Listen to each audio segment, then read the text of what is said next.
capaces de construir tantos y tantos monumentos y comenzaron a imaginar extrañas teorías sobre el origen de esta civilización, que eran la tribu perdida de Israel, sobrevivientes de la Atlántida o descendientes de extraterrestres. Pero hace menos de 50 años, un genial lingüista ruso pudo descifrar su escritura. Cuando Yuri Konorosov encontró la llave, pudimos empezar a conocer mejor al misterioso pueblo maya y también el significado de su famoso calendario que anunciaría el fin del mundo. Aquí va. Gracias a Konorosov, los arqueólogos de hoy están reconstruyendo la verdadera historia de los mayas. En documentos que sobrevivieron, como el Códice Dresde, dejaron escritas crónicas sobre el origen y desarrollo de su pueblo, algunas con fechas exactas. Sabemos, por ejemplo, que inventaron uno de los más exactos calendarios de la antigüedad, algo que no debería sorprendernos, ya que la región donde vivieron estaba sometida a constantes huracanes y a periodos que alternaban grandes inundaciones y largas sequías. La precisión en las fechas les ayudaba a saber cuándo cultivar. Pero ese era el calendario práctico, porque en realidad tenían varios calendarios, algunos de ellos con sentido místico y religioso. Eso es lo que nos explica Tomás Barrientos, un arqueólogo guatemalteco cuyo prestigio le valió ser seleccionado para guiar en su visita al expresidente Bush. Tenían calendarios cotidianos, que más que todo es el solar, pero también un calendario de 260 días que es religioso, digamos. Pero tenemos que pensar que la nobleza y cuando los mayas tenían grandes ciudades, necesitaban calendarios pues, que marcaran otro tipo de eventos, por ejemplo, calendarios religiosos, pero ya más como oficiales, digamos. Esos otros calendarios eran algo así como en el cristianismo lo son las fechas recordatorias de los santos, la Pascua y la Navidad. Uno de estos calendarios establecía las fechas del origen del mundo y diversos periodos relacionados con dioses y eventos cósmicos de acuerdo a la posición de los planetas y las estrellas. Para los mayas, el mundo estaba regido por ciclos que se repetían, épocas de calor y frío, de inundaciones y sequías, de abundancia y de hambre. Su año solar, llamado Tun, tenía 360 días, un Catún 20 años y un Bactún 400 años. Lo que sucedería en el 2012 es simplemente el final de un Bactún, el 13º de su historia. Imagina que es un aniversario que ellos seguramente conmemoraron en el Bactún 9, Bactún 10, y en un momento ese sistema se deja de usar, o sea que el Bactún 11 y 12 no se celebró porque la cuenta se había perdido, digamos. Y ahora que fue descubierta hace más o menos 100 años, se sabe que viene el Bactún 13, entonces es un aniversario, pero habría que celebrarlo el Bactún 14, el 15. Primera conclusión, en el 2012 los mayas entrarían en un nuevo Bactún, algo así como un nuevo siglo, pero que dura 400 años. Entonces, ¿es verdad que los mayas dejaron calculando el calendario, escribieron sus profecías y luego se marcharon de nuestro planeta como aseguran? Pues eso lo sabremos ahora, pues nos iremos en busca de los mayas perdidos y de sus enigmáticas ciudades.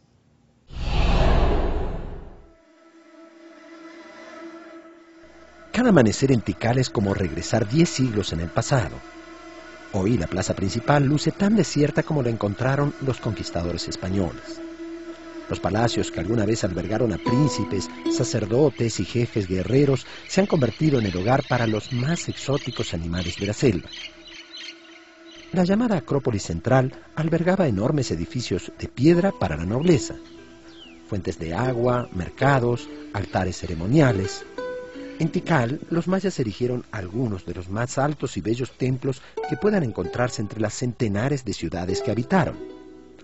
Desde la cumbre del llamado Templo 4 a 65 metros de altura se puede apreciar un fantástico paisaje, con la cúpula de otros templos escalonados asomando por encima de los más gigantescos árboles de la selva.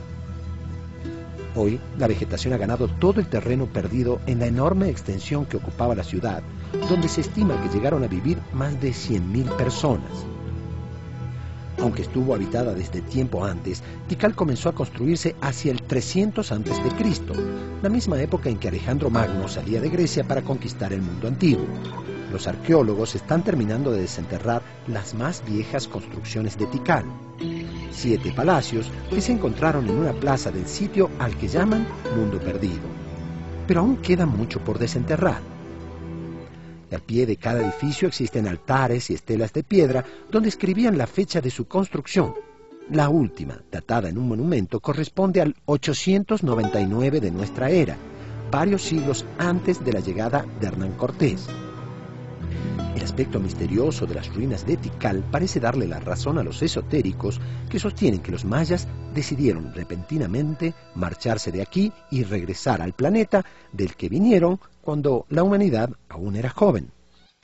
Por alguna razón, tal vez en el momento más brillante de algunas ciudades de esta civilización, los mayas abandonaron ciudades como esta, como Tikal, dejando atrás enormes y bellos templos, palacios, estelas, observatorios astronómicos. Se hace la pregunta, ¿por qué desaparecieron? Pero la pregunta verdadera es, ¿realmente desaparecieron?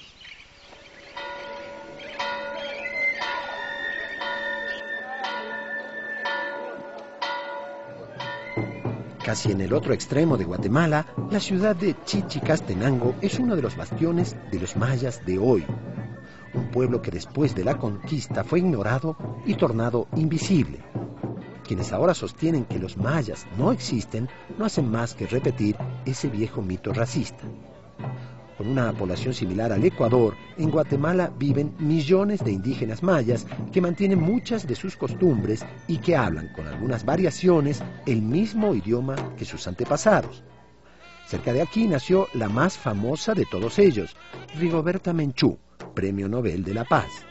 Sin embargo, ya casi se han olvidado de sus antiguos dioses y al acercarse la Semana Santa sacan en procesión a los santos, aunque a su propia y particular manera. Incluso en la escalinata de la iglesia de Santo Tomás aún realizan ceremonias que seguramente se parecen a las que hacían sus abuelos en las escaleras de sus templos de piedra. Y mientras eso sucede en el centro de Chichicastenango, en la cima de una colina cercana, otros mayas realizan una ceremonia tradicional en la que invocan la protección de los dioses de la naturaleza, claro que incluyendo una cruz cristiana. Ahorita ya estamos contentos todo por la ceremonia, todos los mayas que ya levantaron otra vez. No hay que, no trabajamos legal o trabajamos seguro por la ceremonia. Ya no les persiguen. Eso, no hay problemas. Ya. Y un alto dirigente del pueblo maya hace una estimación de su número solamente en Guatemala. ¿De cuántos millones estamos hablando? 6.6 millones de mayas. Entre 6 y 6 millones y medio, digamos, por lo menos. Exactamente. Entonces, como ya queda claro que los mayas nunca desaparecieron, ¿quién es mejor que ellos para decirnos la verdad sobre las dramáticas profecías que les habrían dejado sus ancestros? Bien, ahí están los mayas. No solo que no desaparecieron, sino que aún conservan muchas de sus tradiciones y conocimientos que les transmitieron sus antepasados. ¿Qué hay entonces de sus famosas profecías? Enseguida escucharemos la verdad de boca de los propios mayas y los científicos nos explicarán qué puede suceder cuando en diciembre de 2012 la Tierra quede alineada con otros planetas y con un enorme agujero negro. ¿Habrá tormentas solares y cambiará la polaridad de la Tierra como pronostican? Y además un misterioso libro con un misterioso autor. Ya volvemos.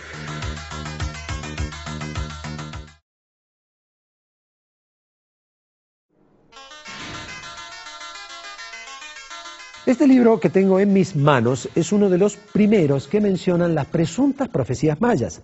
Fue publicado en el 2005 en Buenos Aires y lo que dice de las profecías está replicado textualmente en miles de páginas en Internet. Sin embargo, cuando intentamos comunicarnos con su autor para entrevistarlo, un gerente de la editorial nos aseguró que este señor Roca en realidad no existe. No es arqueólogo, su nombre es un seudónimo y tampoco ellos lo pueden ubicar. Extraño, ¿verdad?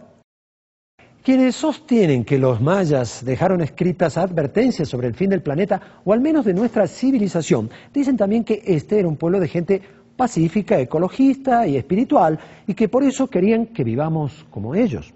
¿Será verdad? A mediados de los 60, un hotelero suizo llamado Erich von Däniken hizo mucho dinero con un libro en el que afirmaba que los mayas tripulaban naves espaciales. Aseguraba que en esta piedra se representaba al llamado astronauta de Palenque, una enorme lápida en la que parece verse un hombre en una especie de primitiva cápsula espacial, como las que antiguamente usaba la NASA, pero que hoy son solo